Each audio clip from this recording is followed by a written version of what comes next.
Good afternoon, and welcome to our session this afternoon on a Producer's Perspectives panel. We have a couple of gentlemen here with us, and we're going to talk a little bit over this last year and some of the things maybe that we have to look forward to. My name is Duane Kristensen. I'm the General Manager at Chief Ethanol Fuels in Nebraska and the current President of the ACE Board. Joining us here today is Dave Sovereign. Dave's the Chairman of Golden Grain Energy. He's also the current Vice President of the ACE Board and a farmer from Iowa. Our third member is Neil Koehler.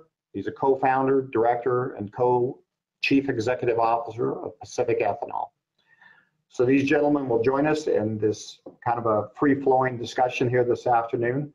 I guess we'll start off by talking a little bit about a year ago when we had our last annual meeting. There was a lot of negativity out in the markets, and life was tough, and there was some small refiners exemptions which were being discussed, and trade wars, and the ethanol industry looked a little tough and a little hard to work our ways through. And little did we know that as we walk into 2020, the bottom was really going to drop out with the whole COVID-19 experiences that we've been having.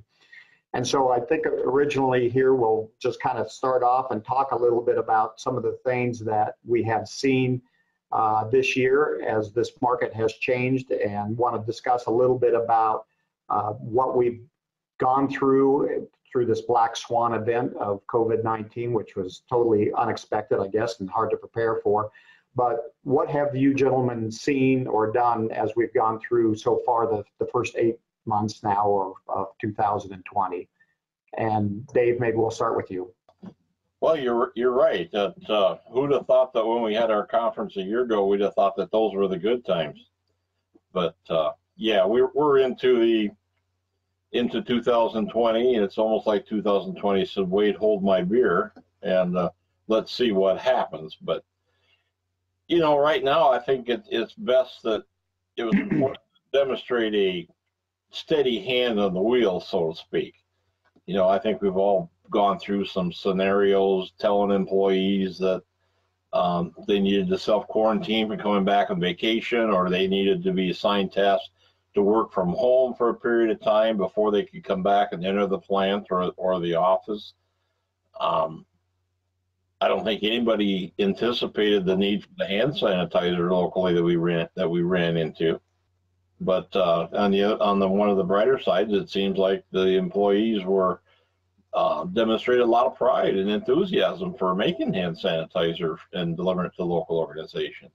Duane, I mean, it's as you pointed out, our problems as an industry and challenges really predated COVID, and it's been a rough number of years.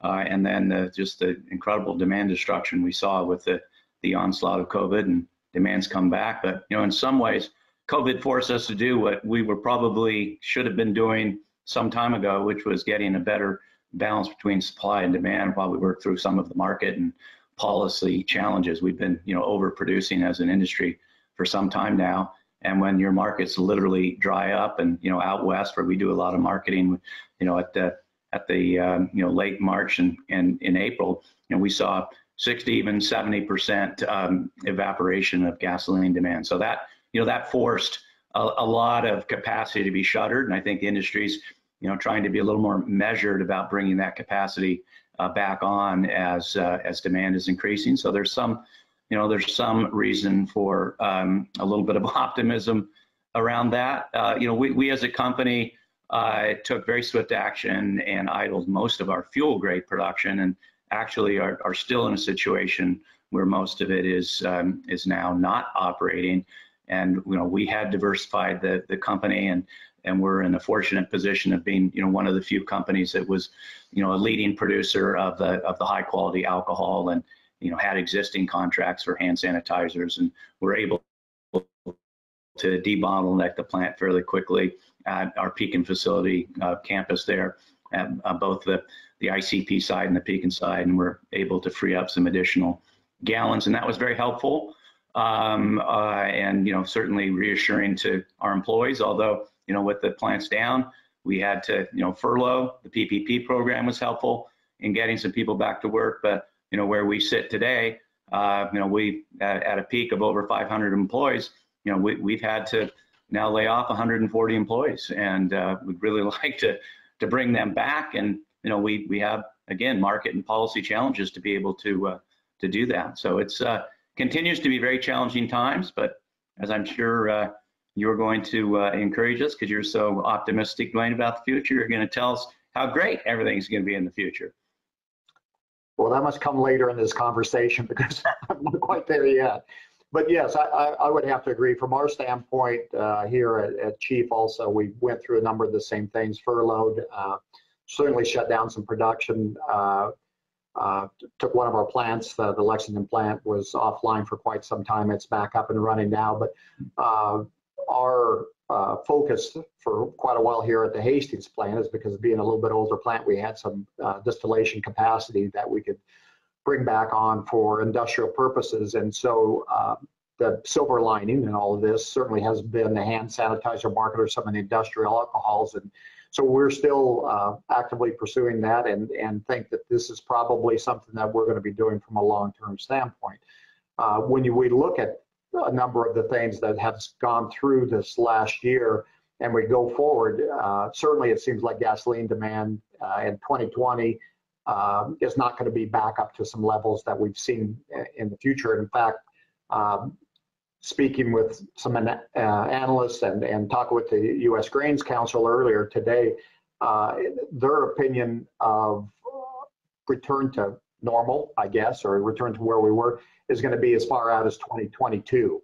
And so some of the things that we have done here in 2020 certainly might last. I guess, is there things that either one of you guys have done with the operations that you will see a continuation of implementation of what you did in 2020 that'll last you through like a year, more than 6 months, I guess? Certainly from our standpoint, we have dramatically increased the capacity from about 75 to by the end of this year, we'll be close to 140 million gallons of capacity on high quality. There's concern that there's been a lot of new capacity that's been announced. So, we have the challenge of, do we run into a situation where, what has been a huge spike in demand on the hand sanitizer and disinfectant market comes off, and we're, just as we've been so successful in doing in fuel ethanol, building capacity in excess of demand, will we do the same in that market? But that's certainly a bridge for us. We're taking a very measured view on, how we bring our fuel grade capacity back on. This gets to some of the carbon discussions we'll have too, because we're very focused on those markets, but there's been some challenge in the low carbon markets as we kind of also exceeded our ability to produce lower carbon ethanol for the two markets out west, Oregon and California. I don't see us bringing back workers as fast as we would like to and bringing all those plants back on. But, with also at the wet mill in Pekin, we're focused on the higher protein, and I think that's a trend in the industry that will continue.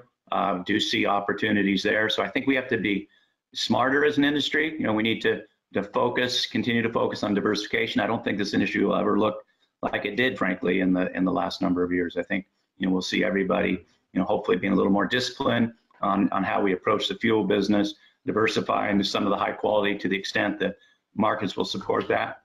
Continue to drive efficiencies, drive carbon scores lower, and focus on some of these higher grade protein products, because we will continue to see global growth in those markets as well. Yeah, I would say some of the same thing. We did some incremental advances in production a year ago, and so we're starting to implement some of those things. But right now the key is to run as efficiently and find that sweet spot that you can. Now, Golden Grain Energy, we started production as a 40 million gallon plant. So we essentially added another 40 million gallons or 50 million gallon plant right beside the one we have. So we actually have it separated now through this pandemic, that we can operate each half of this plant independently. And so when the margins got poor, we can kind of regulate our production in that manner. Right now, we've been focusing on keeping employees safe. Let's work on having a working environment that's safe. These have been our priority since the pandemic broke. Assigning a person to monitor the CDC guidelines, which seem to be changing, sometimes on a weekly basis. Taking temperatures, reviewing some of our traffic flow and some of the patterns of how people interact with each other and operate the plant, not only in the office, but also doing the daily plant tasks. The way they enter and leave the facilities, we've kind of broke that down to where employees are even assigned different doors or entry points. Shifts are split to where the maintenance department generally worked in the past all together as one unit. Now they work in a separate shifts so that if we have an exposure or something happens, we don't lose the entire team. But it's been, those kind of personnel changes and planning that takes a lot of time, takes a lot of effort, but they're important too. Yeah, and I'd add to Dave's point. I mean, and it makes the employees feel cared for, and it's very challenging times for all of us in our communities and our families at work. Very disruptive, and we've done a lot of the same things, and knock on wood, fortunately, we've had no issues, and we're in some hot spots here in California with our plants on COVID, and have not had any issues at the plants, and you can do all the right things and still have issues, and fortunately we've done all the right things, and we've been able to protect the workers. We've shut our corporate office down. We've been working remotely from a corporate standpoint for months now. That has its challenges and opportunities, and you learn new things and ways to communicate, like this virtual panel that we're having today. But it's we've had all hands meetings, because we do have plants in multiple states around the country, and so we've learned to be better about getting on the phone and having a conversation, just letting everybody know what's going on both in the world, financially with the company, how we're dealing with it. We've had some pretty active Q&A sessions. So in some ways, while it's been very challenging by not being together in person, I think we've really enhanced a lot of our communication tools and skills, and that's paid some benefits as well. Very good. Well, certainly, kind of to follow up on a little bit of what you mentioned earlier, the way life isn't going to go back to where it was, and I'm not exactly sure where life took a sharp corner, but the RVOs this year for the RFS, the 2021s have not been proposed yet. In fact, they kind of kicked the can down the road, at least till past the elections probably, but there is nearly 100 million gallons of SREs out there pending. There's of applications, I should say, and nearly 70 of the gap year, plus a number of others, not quite 30 of the regular SREs that are currently sitting on the desk, of which the EPA has also said that they are going to wait to make any decisions on there.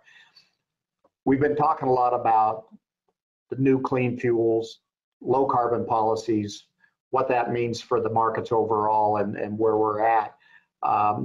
Certainly Pacific Ethanol, and being in California, working through a number of these things, has had a large impact on your business, Neil, but also we want to look at what this potentially means for the Midwest and that type of thing. This is something that ACE has been working on. So I guess I just would like to get a couple of your opinions about the whole low carbon entry.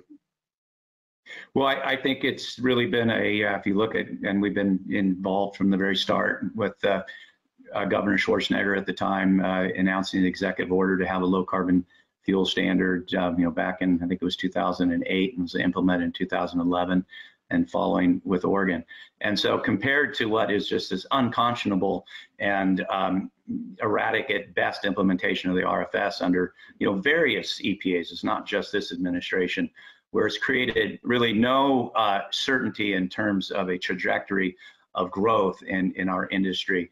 I really believe that the low carbon fuel standards out west have They've withstood legal battles, they've withstood political battles, regulatory battles, and a tribute to the program was that it was extended last year for 10 years out to 2030, and from a 10% reduction to a 20% reduction.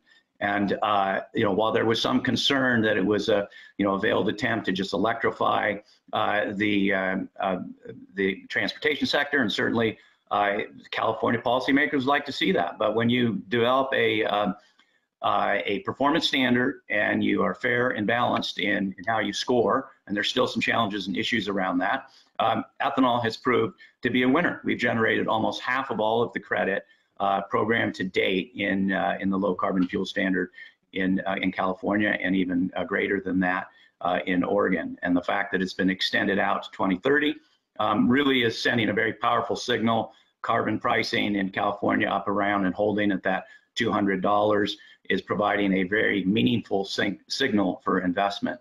The problem is that as I alluded to earlier, we've been so successful as an industry lowering our carbon scores through efficiencies. There's excess quantity of low carbon ethanol to supply those markets. And so while $200 is great, when you're doing contracts or you're selling quarterly ethanol at LA Opus minus 25 cents to be able to then monetize that carbon, you've pretty much given it all back to the oil companies, and there's not a real financial incentive to continue investment. So that's why I really do believe that we need new low carbon markets, and that eventually a more of a national low carbon approach, again, performance based, really investing the farmers with the improvements they can make in the fields, working alongside the environmentalists and even the electric folks who, if you look at even some of the wildest projections, the penetration of electric vehicles is still modest even out over the 20-30 year timetable. So I think it's a winning strategy, and it's the kind of coherent, clear, performance-based standard that will actually give us some certainty and a path to significant growth in corn grind and ethanol use in the United States and globally.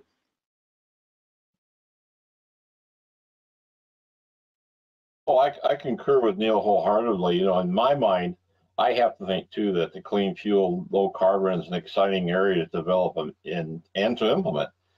If you look back, this industry was created by rural leaders who desired to make their communities better by creating jobs, improving markets for corn, or making livestock feed. It just seems like clean fuel or low carbon has the potential to, forgive me as I say, but maybe drive us to increase ethanol demand through mid-level and higher level blends of ethanol fuels, and at the same time provide an economic boost for our plants, and even possibly do an economic boost for the local corn production in the areas. And who doesn't want clean air? And let's use it as a tool to get the environmentalists on board with us too. Yeah, absolutely. I do believe that this is a path that's going to become more apparent as we move forward. And certainly, one of the things about driving demand and the way we're looking at it, and again, some of the work that's being done through ACE is trying to develop some of the higher blends of alcohol as we go along. And so, Ron Lamberty I think he already has talked, but he certainly will be talking about some of the things that we're doing with increase in domestic demand and also international demand. And Ron has been down to Mexico a dozen times working with individual retailers and trying to show the benefits of some higher blends. The low carbon helps precipitate that, but what are you seeing with higher blends, whether it's the E15 or higher blender pumps, or even some of the E85 demand that we see in California? What's your perception on that? Well, I think it's because of the low carbon fuel standard, we went from a state that was, openly hostile to ethanol, saying, no, that's what they do in the Midwest. We don't do that out here. And that's back in the MTBE days. And then MTBE was banned. And at that time, California tried to get a waiver from the oxygenate standards so they wouldn't have to use ethanol, and failed. And ethanol did a very successful job. And then I think there was some growing appreciation. And then with the low carbon fuel standard, it wasn't expected to be a great boon for ethanol, but ethanol is such a great product at an incredible price that it performed. And with the very aspirational curve, 30% reduction in carbon intensity by 2030, that's a very aggressive goal. And what California has come to truly appreciate is that without getting the higher blends into the market and decarbonize the liquid fuels, which are going to be with us for quite some time, that the program will not be successful. So we went from a state that didn't want any ethanol to, when we replaced MTB, we went to 5.7 to 10%, and we're now engaged very constructively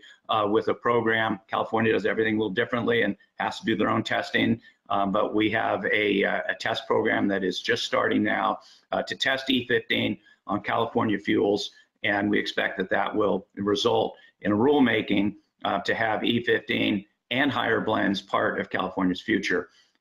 So it's critical.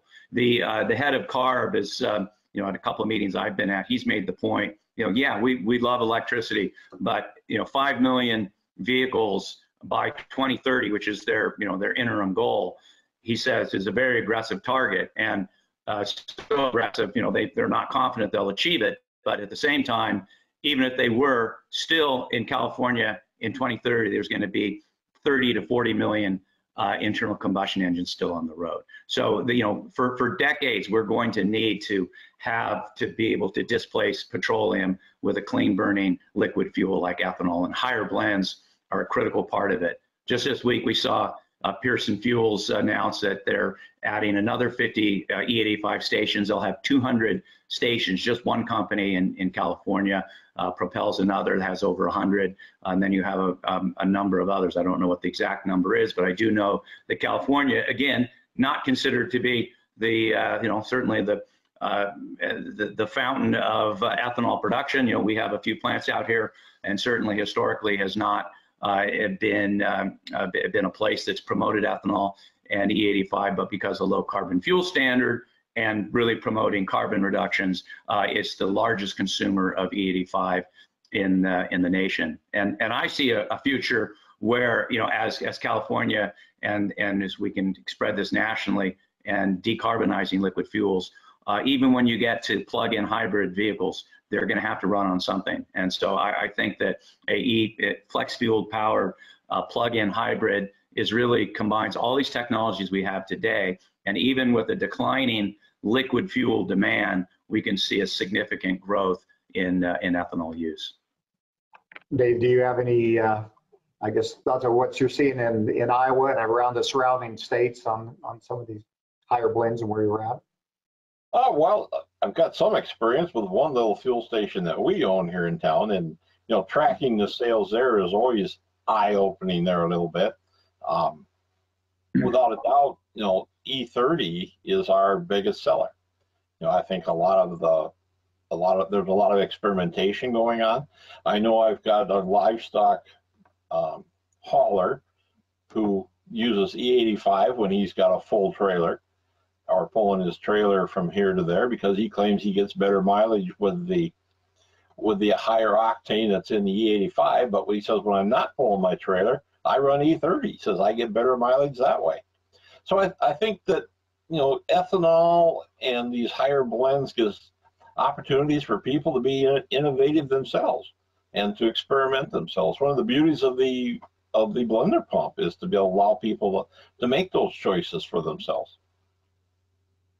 I think Dave brings up a really great point too about getting the consumers involved. So just as he's discussing, being able to experiment and make your own blends, people make E30 when there's just an E85 pump, and once you give the consumers a role and the choice, not only are we very competitive from a price point, but they appreciate the benefits, the environmental, the economic, the energy security. All those things matter to people, but when they don't have choice at the pump, they don't think about it. And we, I think to be really successful over time, we have to get consumers more involved, and certainly blender pumps and a choice on whether you want E10, E30, or E85 accomplishes that.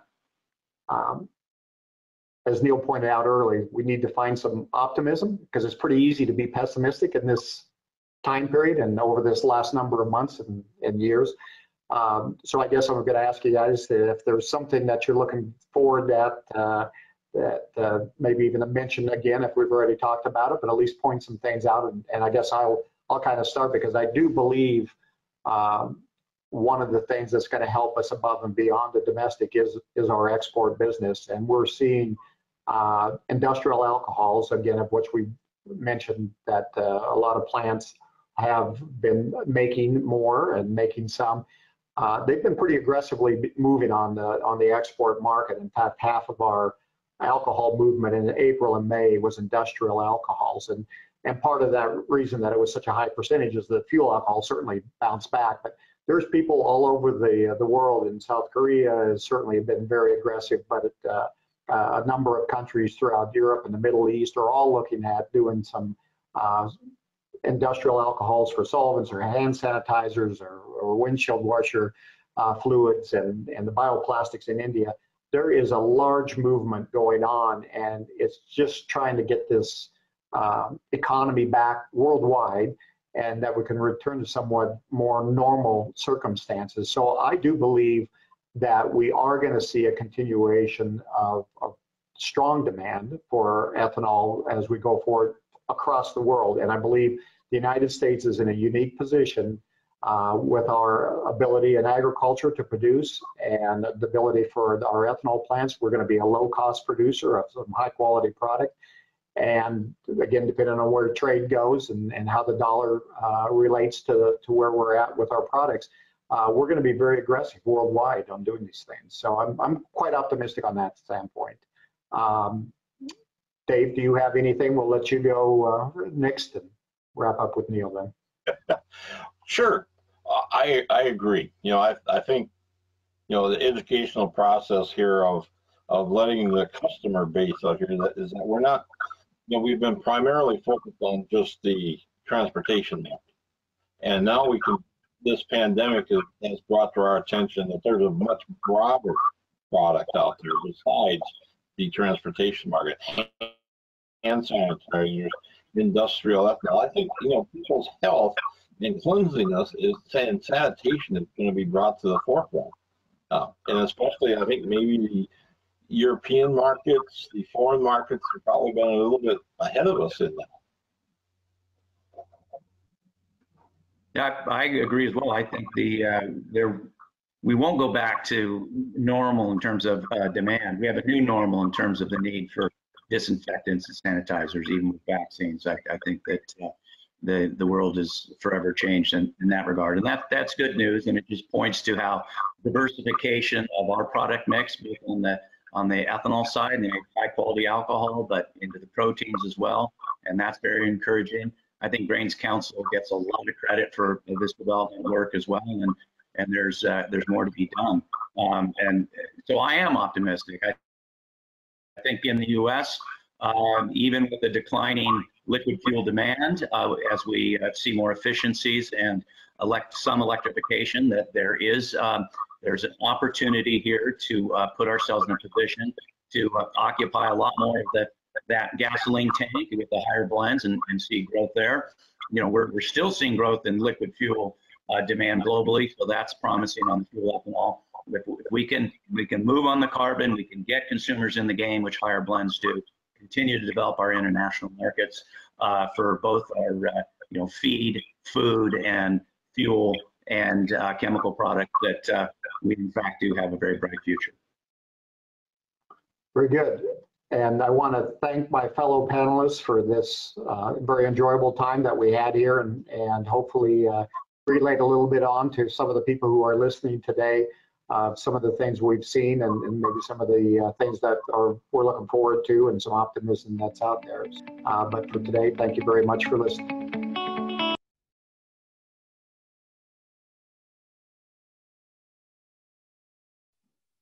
All right, everyone, please be patient with us as we get our presenters ready to go live. They will be live here just in a second. I think we're live. So can everyone hear? Yes, I can hear you. All right. Well, as long as Dave and Neil can hear, I guess we're all right. So, as you can tell and heard that certainly the earlier portion was pre-recorded, and of course we've had the announcement through the White House and through the EPA on some of the SREs and some of the resolution to that. So I would say, just for everybody's point, that we really aren't that far behind on knowing what's going on in the world. So that was part of it. We have a couple of questions, and one of the questions that we have came up, since we're talking quite a bit about low carbon and that type of thing, and certainly the effects of electric vehicles and where they're going and the role in the marketplace. How do you view that whole electric vehicle coalition? Should they be allies of the ethanol industry when we look at bringing low carbon initiatives into the Midwest or into other states, or are they more opponents that they don't want to have an association with liquid fuels? So I guess maybe we'll throw that to Neil first, and then Dave, if you have any comments on that. Well, the strong view I have based on the experience out west is that we should be very closely aligned with the electric vehicle community. I mentioned in the prepared remarks that if you look at the projections on what are going to be the electric vehicles on the road, quite a number of them are going to be plug-in hybrids. They actually qualify as zero emission vehicles in California. And so many manufacturers are moving in that direction, and we can work to have those run on E85. So that's a growth opportunity.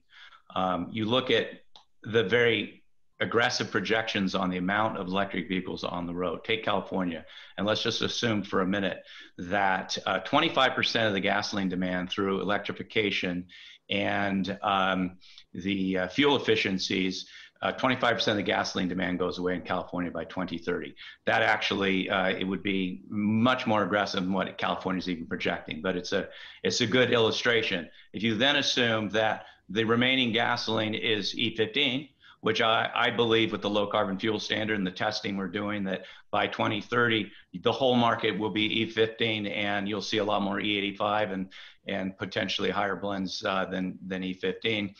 But if you just assume E15 and static E85, you go from a 1.5 billion gallon market to a 1.9 billion gallon market. So tremendous growth with a drop in gasoline consumption. So it's politically, to get these programs going, it's important to be allied, our industry, with the environmental community, and commercially, there is with strong carbon policies, there's a path that says this translates into a lot less petroleum, a lot more electric vehicles, and a lot more biofuels.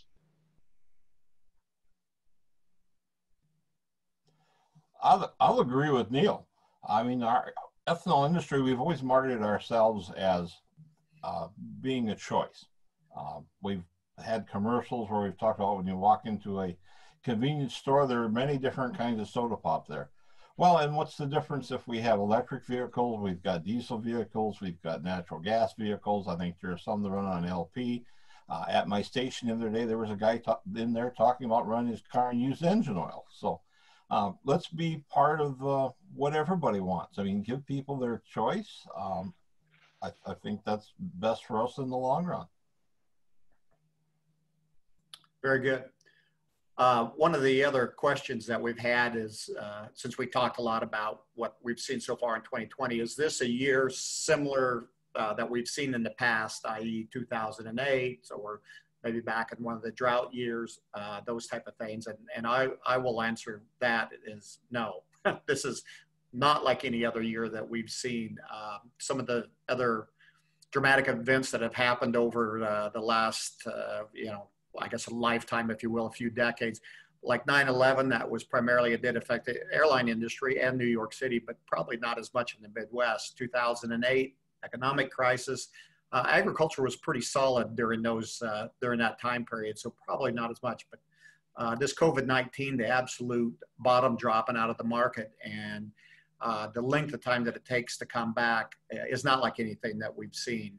I guess Dave or Neil, do you have any other comments on that? Go ahead, Neil. Well, yeah, just the new unprecedented is what we always say about this year, and I agree. It is unprecedented, and we will get through it, and we will be stronger because of it. Our industry will be stronger. We're seeing the diversification. We're seeing a little more disciplined approach to bringing capacity back online, creating new opportunities to form new alliances, like working on carbon policies. So it's definitely giving us, it's a bit of a wake-up call. It's a bit of a fine-tuning in terms of how we adjust our strategy going forward. Oh, I agree. To me, I think we look at all these past years as learning opportunities. And to a certain degree, thank goodness we had 2008 when we did. I mean, 2008, Golden Grain was in production for about 4 years. But through that situation there, where we saw the quick drop in the corn prices and the quick drop in the gasoline and the ethanol prices, taught us a lot about inventory management, staying neutral, being more margin orientated than what we are. I think that was very beneficial in this environment that we had here. And actually, when I look back, well, one of the things I did during this pandemic was to clean out file cabinets, and I found an old yellow legal pad where we actually formed Golden Grain Energy. And when I look at the production numbers, the corn conversion numbers, the natural gas usage numbers, and the electric use numbers compared to what we did in 2008, and then compared ones in 2008 to 2020, none of us would have survived this if we hadn't been learning and applying those lessons that we learned all along this journey. Those are very good points. In fact, that kind of covers a couple of the other, I guess, questions that we've had that I was going to kind of combine. But some of it was, what are the things that you have seen? And again, we touched on some of it with the industrial alcohols, which is a big thing for us. But I think to Dave's point there, some of the overall improvements and what Neil had said earlier about some of the things that are happening out there with the whole carbon indexing. There's things that have really dramatically impacted us that's going to continue forward. I guess, is there anything else that you guys want to touch on that maybe is things that we've seen or reviewed here in the last few months that is critical to our survival going forward? Well, really just, again, a pitch for forming as broad an alliance as possible. And while the oil companies are great customers, they have never really been great political allies. We do have a common interest in preserving a role for liquid fuels. But even at this point, those discussions don't really get that constructive. And I think until we really are firmly allied with agriculture and the environmental community and all clean fuel providers with a common strategy on carbon policies, both regionally and nationally, that's how we'll finally get the attention of the oil companies to participate in a more meaningful conversation. And we'll continue to see efficiency improvements and investments and growing role for ethanol. I'm actually very optimistic about that. So one of the other questions that has came in with, kind of keeping with the whole carbon intensity reduction, not only talking about it, and actually, Neil, you just said it, so it's got an entryway in here, but the ability to look at it from the ethanol industry, but also back through the farm end of it and through agriculture overall. How do you monetize that?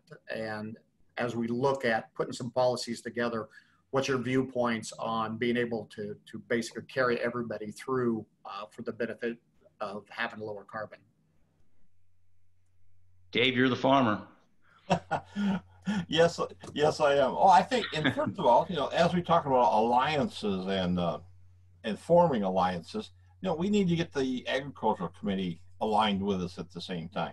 And what better opportunity than to develop more of these carbon markets, locally in the Midwest or the East Coast, so that we have more than just the California market out there.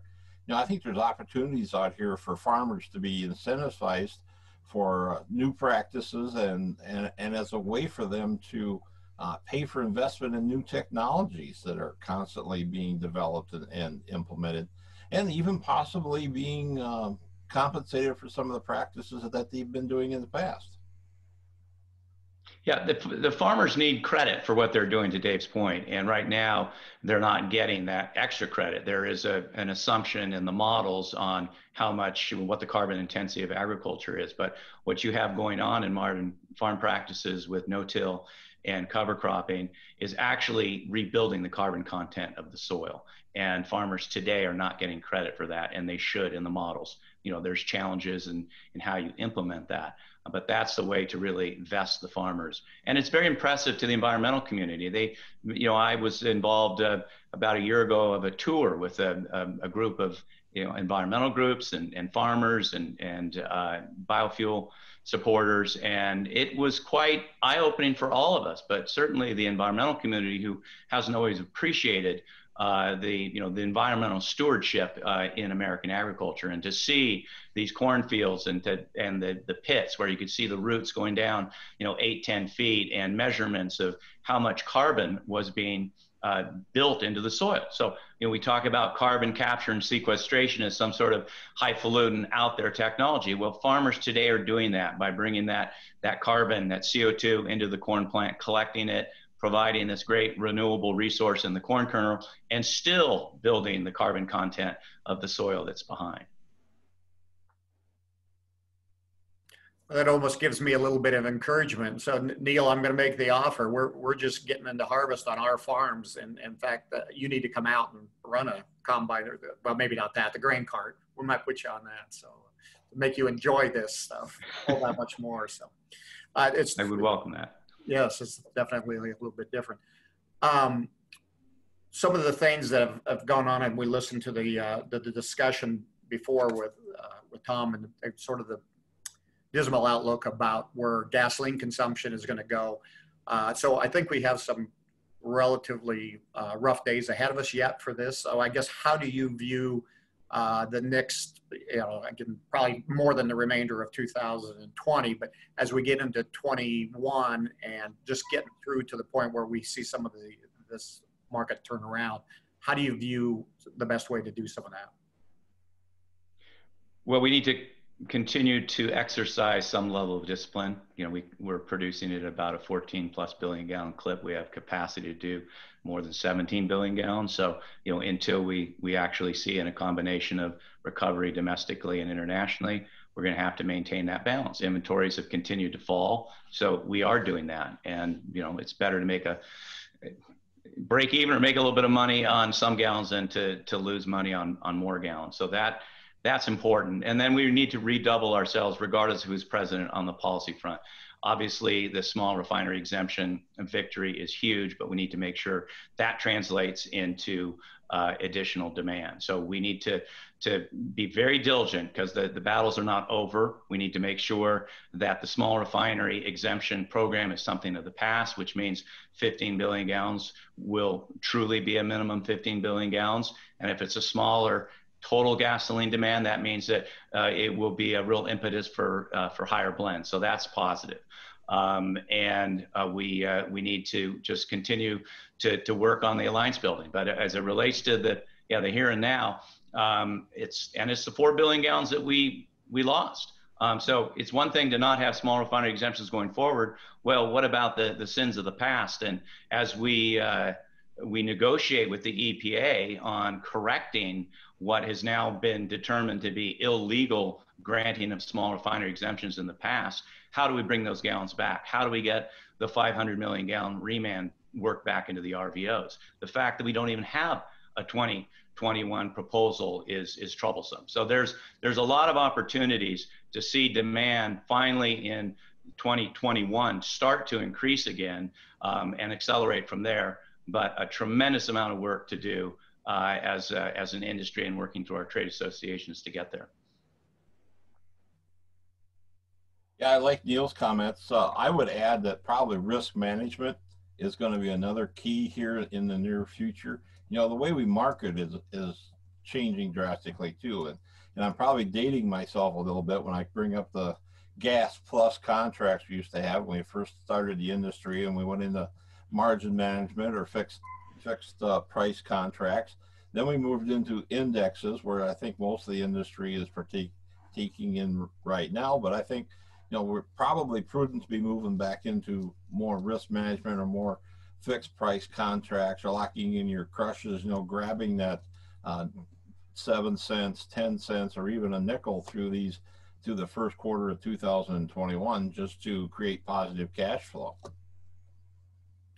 Well, very good. Well, we do have a hard cutoff here at 5 o'clock, so I really do want to thank Neil and Dave both quite a bit for this, and everybody else who has participated and made this little forum possible. I want to thank everybody for listening and participating today.